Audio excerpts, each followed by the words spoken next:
Pois é, a gente está, acho que, avançando nesse conceito do conteúdo, entretenimento, né? E o Bruno representa isso de uma maneira muito contundente, como autor do Velho Chico.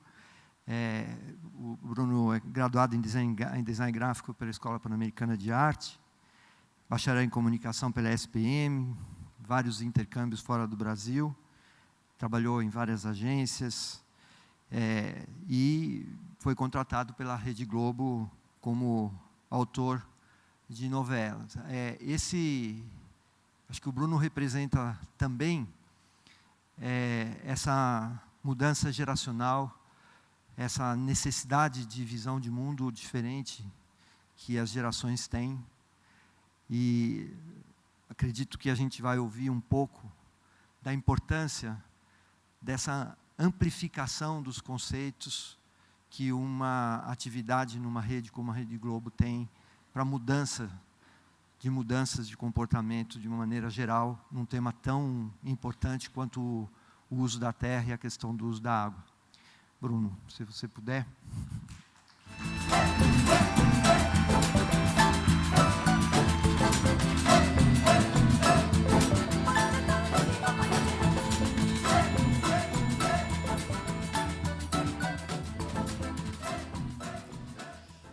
Boa tarde a todos. Bom, eu estou trabalhando com histórias, eu conto histórias, é algo que me persegue pelo sangue. Começou com meu avô, passou pela minha mãe, e eu venho de uma família de contadores de história, por isso eu sempre quis ser tudo menos isso. Então fui estudar propaganda, fui estudar design, escultura, pintura, e em um determinado tempo, quando eu me vi trabalhando no mercado publicitário, meu senso ético começou a me incomodar e falar cada dia mais alto para mim que aquele não era o meu caminho, porque o jogo onde a mensagem, você precisa criar uma mensagem com uma finalidade comercial que já vem instituída por um agente externo, perverte os meus próprios valores. E isso começou a me incomodar, e um dia eu fui conversar com meu avô e falar para ele, eu trabalhei em propaganda como diretor de arte, falar que o quanto aquilo estava me incomodando. Ele falou, pois é engraçado que nós fizemos o mesmo ciclo. Eu trabalhei com propaganda, eu trabalhei com jornalismo, e eu falei, pô, mas eu fiz tudo para fugir disso. Ele falou, sim, mas tem certas coisas que não se foge, né? Não se escapa. Então foi quando eu abracei, de fato, a vocação que eu tinha para a narrativa, e comecei a estudar isso, me especializar em outra área, buscar cursos e deixar de renegar aquilo que eu achei que eu tinha de bom. E no tempo que eu trabalhei com propaganda e com design, com arte gráfica em geral, eu tinha um problema particular. Na minha cabeça era sempre mais bonito do que no papel. Não importava o que fosse feito. Eu tentei escultura, eu tentei pintura, a imagem na minha cabeça era sempre mais bonita. E quando eu me vi escrevendo, foi o oposto. Então foi bem libertador para mim. No papel as palavras soavam muito mais bonitas. Às vezes parecia que não tinha nem passado pela minha cabeça. Tinha caído direto lá. Então, bom, basicamente eu não me preparei, não inventei nada aqui, porque eu vim falar de uma experiência que eu tive. E lá dentro, nos camarins, eu fui confrontado com a pergunta sobre o poder da narrativa, que é algo que eu prezo muito. Eu vou tentar ser bem simples, sem ser simplista. Se imagine numa savana na África, em tempos imemoriais, onde você e um amigo saem para passear e vem uma forma meio disforme, laranja, amarela no chão. E o seu amigo chega perto daquela forma e você para e ele se aproxima, mexe, quando aquela forma se mexe, engole ele de uma só vez. Você vai, naturalmente, sair correndo, voltar para sua tribo, para um lugar de segurança.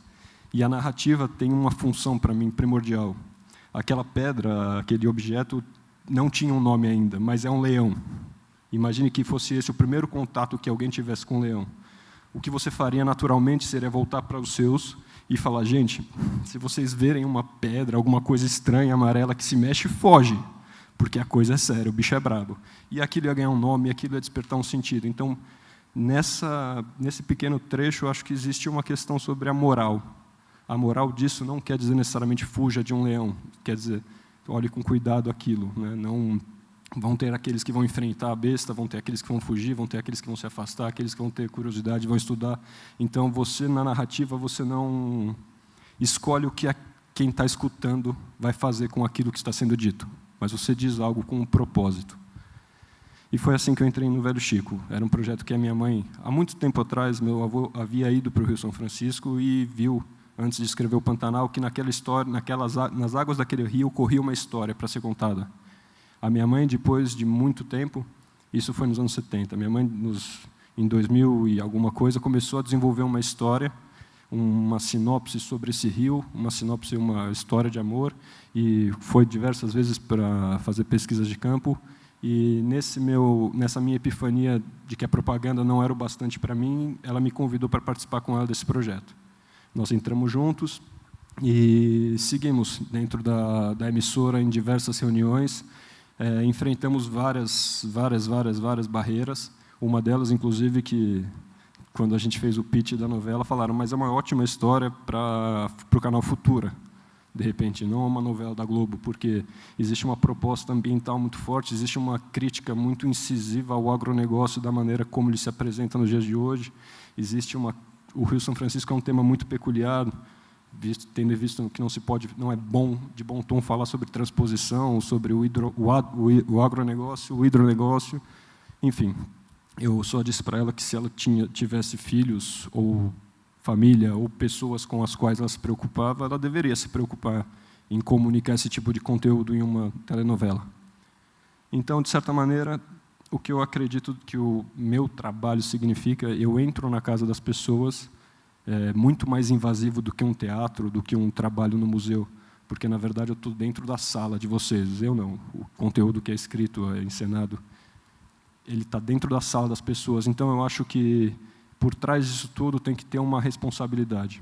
Aqui nós tivemos a apresentação de diversas pessoas, cada uma dos seus setores, falando sobre isso. Eu acho que o importante, eu não represento muito sobre como a Natura lida com seus negócios, eu não entendo de cosméticos, eu não posso fazer muito sobre isso, mas eu posso assumir a responsabilidade sobre aquilo que eu faço. E nesse caminho, foi o que eu fiz do primeiro ao último dia. Eu encontrei alguns parceiros dentro da Globo, o departamento artístico abraçou o projeto de uma maneira incrível. Eu sempre pensei em uma das conversas que eu tive com o departamento que nos ajudou muito lá dentro, de responsabilidade social. Eu pensei que há 30, 40 anos nós teríamos que falar sobre esse assunto às escondidas, em um galpão qualquer. E enquanto nós estávamos fazendo isso, financiados pela Rede Globo, com todo o suporte do departamento artístico, do departamento de responsabilidade social, a parceria da CI. Então, eu acredito que, de certa forma, nós estamos vivendo novos tempos já. Eu, olhando para o calendário Maia, 2012, eu não acho que era o fim do mundo, mas era o fim de uma era. A infância que o meu filho tem é muito mais... A minha infância é muito mais próxima com a do meu avô, com a do meu bisavô, do que é a minha em relação ao do meu filho, que temos 20 e tantos anos de diferença. Então, de fato, tem um divisor de água entre nós dois. E, bom, nisso tudo, o Velho Chico ele dependia basicamente de encontrar um alicerce. A gente tratava sobre uma nova maneira do homem se relacionar com a terra num ambiente como o sertão do Brasil e as margens do Rio São Francisco. Depois de muitas buscas, muitas pesquisas, nós encontramos um suíço chamado Ernst Goethe, através da Daiane Andrade, do Felipe Pazzini, do Life in Syntropy, e eles nos referendaram muito em relação a quem seria o Miguel. Um dos maiores medos e um dos maiores fatores críticos da novela era se o Miguel conseguiria representar suficientemente bem esse assunto e levar esse assunto adiante sem ser o eco chato, sem criar rejeições. Pelo contrário, ele é o mocinho da história, ele deveria ser sublimado. Então, nós conseguimos fazer isso, eu acho que foi a maior dificuldade, uma novela inteira dependia disso, de como ele discutiria o assunto da terra naquele cenário particular. Eu queria passar 2 videozinhos, 2 trechos da novela. A gente tinha combinado um jogo aí. É isso.